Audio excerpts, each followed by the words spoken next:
নমস্কার, জনসেবা বাংলা চ্যানেলে আপনাদের স্বাগত। আজকের আমাদের চ্যানেলের মূল আলোচনা এসএলএসটি 2025-এর বর্তমান অবস্থা, সরকারের পদক্ষেপ এবং ভবিষ্যৎ নিয়ে। কালকের হাইকোর্টের রায় অনেকে দেখেছেন, সেখানে বোঝা যাচ্ছে যে সরকার আবার এক্সটেনশন নেওয়ার জন্য সুপ্রিম কোর্টে আপিল করবে। এক্সটেনশনটা ম্যাক্সিমাম হয়তো ডিসেম্বর পর্যন্ত যাবে। তো সেটা দেখে অনেকের মন খারাপ হচ্ছে যে আগের সরকার থাকলে হয়তো এতক্ষণে নিয়োগ হয়ে যেত। তারই ব্যাখ্যা শুরু করার আগে আমাদের চ্যানেলে যদি আপনি নতুন হন তাহলে অবশ্যই লাইক করবেন, বসের বন্ধুকে শেয়ার করবেন, সাবস্ক্রাইব করে অবশ্যই আমাদের পাশে থাকবেন। চলুন শুরু করা যাক, কেন এক্সটেনশন আবার সরকার তরফ থেকে নেওয়া হচ্ছে। আগের সরকার থাকলে কি এতক্ষণে নিয়োগ হয়ে যেত? হ্যাঁ, হয়তো হয়ে যেত এতক্ষণে, কিন্তু সেই নিয়োগটার ভবিষ্যৎ কি হতো এটাও কিন্তু সবাইকে এই মুহূর্তে মাথায় নিতে হবে, যে হয়তো নিয়োগটা হয়ে যেত 2-4 বছর পরে সেই 2016 সালের প্যানেলের মতো পরিস্থিতি আবার তৈরি হতো না তো? এটা কিন্তু বুঝতে হবে। তো নতুন সরকার সেই জায়গায় চাইছে যে যেটা আইনি জটিলতা তৈরি হয়েছে তাকে আইনি প্রক্রিয়ার মাধ্যমে সমাধান করে তারপর নতুনভাবে নিয়োগ করা, যাতে গিয়ে পরবর্তীকালে আর সমস্যা না হয়। তার জন্যই কিন্তু আজকের এই এক্সটেনশন। তো যারা ভাবছেন যে এই এক্সটেনশন করতে গিয়ে হয়তো আজকে 2 বছর হয়ে গেল এখনও কোনো সুরাহা হয়নি, তো বুঝতে হবে এখন নতুন সরকার এসছে, নতুন সরকার এসে এই আইনি প্রক্রিয়াটাকে আগে সমাধান করতে চাইছে, সেই কারণে এক্সটেনশন। তো সেই এক্সটেনশন হলে আশা করি কোনো সমস্যা থাকবে না। কারণ এই মুহূর্তে চাকরি নিয়ে 2 বছর পরে বন্ধ হয়ে যাওয়ার থেকে 6 মাস পরে চাকরি নেওয়াটা আমাদের চ্যানেলের তরফ থেকে যারা আমরা আছি তাদের তরফ থেকে মনে হয় ভালো। এবারে আপনারাই জানাবেন যে এটা ভালো ডিসিশান কি ডিসিশানটা হয়তো ভালো হচ্ছে না। তার মানে যারা হয়তো ভাবছেন এখন যে সরকার মনে হয় সমস্যার সম্মুখীন হয়েছে, ডিসিশন নিতে পারছে না, কথাটা একদমই ঠিক। আইনি প্রক্রিয়ার আগে সমাধান চাইছে। সেখানে মুখ্যমন্ত্রী স্যারও আমাদের বলে দিয়েছেন অনেক কিছু, বা শিক্ষামন্ত্রী স্যারও বলেছেন যে যেগুলো আইনি জটিলতা আছে তাকে আইনি প্রক্রিয়ার মাধ্যমে আগে সমাধান করতে হবে, তারপর আমাদের মানবিকতাও কিছুটা কাজ করবে, দেন নিয়োগ প্রক্রিয়া শুরু হবে। তো এই মুহূর্তে এক্সটেনশন যেটা হওয়ার সেটা কিন্তু এক্সটেনশন হবে এবং ম্যাক্সিমাম আশা করা যায় ডিসেম্বর পর্যন্ত যাবে। 2027 সালের জানুয়ারি মাসে হয়তো নিয়োগটা আসবে।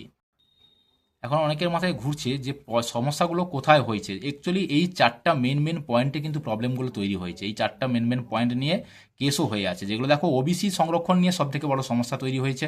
অতিরিক্ত 10 নাম্বার, যেটা 2016 সালের ব্যাচকে অতিরিক্ত 10 নাম্বার দিয়ে দেওয়া হয়েছে, সেটা নিয়ে একটা প্রবলেম তৈরি হয়ে আছে।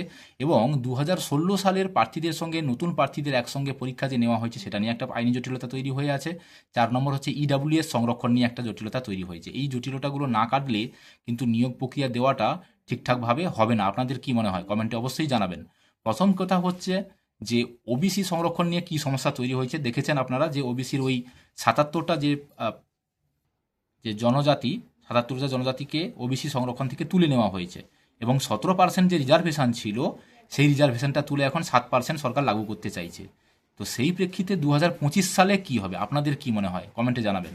আমাদের তরফ থেকে যেটা মনে হচ্ছে যে এখানে যেহেতু 2016 সালের ব্যাচ ঢুকে আছে, সেই 2016 সালের ব্যাচ অলরেডি সেই 17% রিজার্ভেশন ওবিসি নিয়ে চাকরি পেয়েছে, তারা কিন্তু এই পরীক্ষাতে আবার বসেছে। তো সুতরাং এক্ষেত্রে 7% চালু হওয়াটা কিছুটা হলেও ভাইটাল হচ্ছে এবং সেটা বোঝা যাচ্ছে না এখন কি হবে, সরকারের তরফ থেকে কি পদক্ষেপ নেবে সেটা সরকারের এখন উপর ডিভিশন করছে। তবে অনেকে যারা ভাবছেন যে 7% করতে গিয়ে আবার প্রথম থেকে সেই ইন্টারভিউ প্রক্রিয়া, প্রথম থেকে প্যানেল বার করতে হবে, সেগুলো কিন্তু সরকারের কাছে অ্যাকচুয়ালি কোনো সমস্যা নয়। চাইলে কিন্তু ওগুলো 2-3 মাসের মধ্যেই করে দেওয়া যায়, কিন্তু সেটা এখন কোন দিকে এগোবে সেটা টোটালি সরকারের উপর এখন ডিপেন্ড করছে। তো 7% থেকে এই মুহূর্তে 17% থাকার চান্সটাই বেশি ওবিসিতে।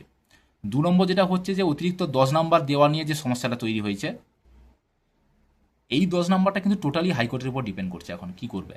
এই 10 নাম্বারটা যদি তুলে নেওয়াও হয় তাহলে আবার প্রথম থেকেই পুরো প্রক্রিয়াটা চালু করতে হবে। তো সেটা করলেও কিন্তু জানুয়ারির মধ্যে নিয়োগ দিয়ে দেওয়া যাবে, কোনো সমস্যা নেই। এখন 10 নাম্বার থাকবেই কি থাকবে না সেটা এখন টোটালি এখন আইনি প্রক্রিয়ার উপরেই নির্ভর করছে। তারপরে যেটা হচ্ছে 2016 সালের প্রার্থীদের সঙ্গে নতুন প্রার্থীদের একসঙ্গে পরীক্ষা নিয়েছে, যেটা সুপ্রিম কোর্ট আগে থেকে ডিসিশন দিচ্ছিল না, সেটাই আগের সরকার এটা করে দিয়েছে। সেই একটা সমস্যা ও জটিলতা তৈরি হয়েছে। এবং তারপর যেটা ইডাব্লিউএস সংরক্ষণ, 2016 সালে এটা তো ছিল না, নতুন করে যে ইডাব্লিউএস তৈরি হয়েছে সেই ইডাব্লিউএসে কিন্তু দেখবেন যারা লক্ষ্য করে যে অনেক কাট অফ কম গিয়েছে। 2016 সালে এটা ছিল না, যেহেতু নতুন করে যেহেতু হয়েছে তাই কাট অফটা অনেক কম গেছে। তো এটা নিয়ে কিছু একটা আইনি প্রক্রিয়া জটিলতা তৈরি হয়েছে। তো টোটালি এই মেনলি এই 4টি সমাধান আগে হলে তারপরে কিন্তু প্রসেসটা এগোবে, না হলে কিন্তু প্রসেসটা এগোতে একটু লেট হচ্ছে এবং সেই কারণেই আজকের এই এক্সটেনশন। তো এক্সটেনশন দেখে যারা ভয় পাচ্ছেন যে হয়তো এই প্রক্রিয়াটাও আবার বন্ধ হয়ে যেতে পারে, নতুন করে এসএসসি চালু হতে পারে, মুখ্যমন্ত্রী স্যার কিন্তু একটা বলে দিয়েছেন দেখবেন যে কিছু সংখ্যক ইন্টারভিউ হয়ে গেছে, যেগুলো বাকি আছে সেগুলো হয়ে যাবে। আবার শিক্ষামন্ত্রী স্যার বলে দিয়েছেন যে আমরা আইনি প্রক্রিয়া মতে এগোবো এবং অবশ্যই আমাদের মানবিকতাও কাজ করবে। তো এই দিকগুলো ভাবলে যেটা বোঝা যাচ্ছে যে এই পরীক্ষাটা ক্যান্সেল হওয়ার কিছুই নেই এবং নিয়োগ প্রক্রিয়া চলবে। যেগুলো ইন্টারভিউ হয়ে গেছে সেগুলো আশা করি কমপ্লিট হয়ে গেছে, নতুন যেগুলো বাকি আছে সেগুলোর হবে এবং 17% রিজার্ভেশন আশা করি সব থাকবে। মানে যেহেতু আগেরগুলো 17% ধরেই ইন্টারভিউটা হয়ে গেছে, কারণ মুখ্যমন্ত্রী স্যার সেভাবে বলেছেন। বাকিটাই এখন সময়ের উপর ডিপেন্ড করছে। অবশ্যই আপডেট পেতে আমাদের চ্যানেলটিকে সাবস্ক্রাইব করে রাখুন। ভালো লাগলে অবশ্যই বন্ধুদেরকে শেয়ার করতে কিন্তু একেবারেই ভুলবেন না। Thank you.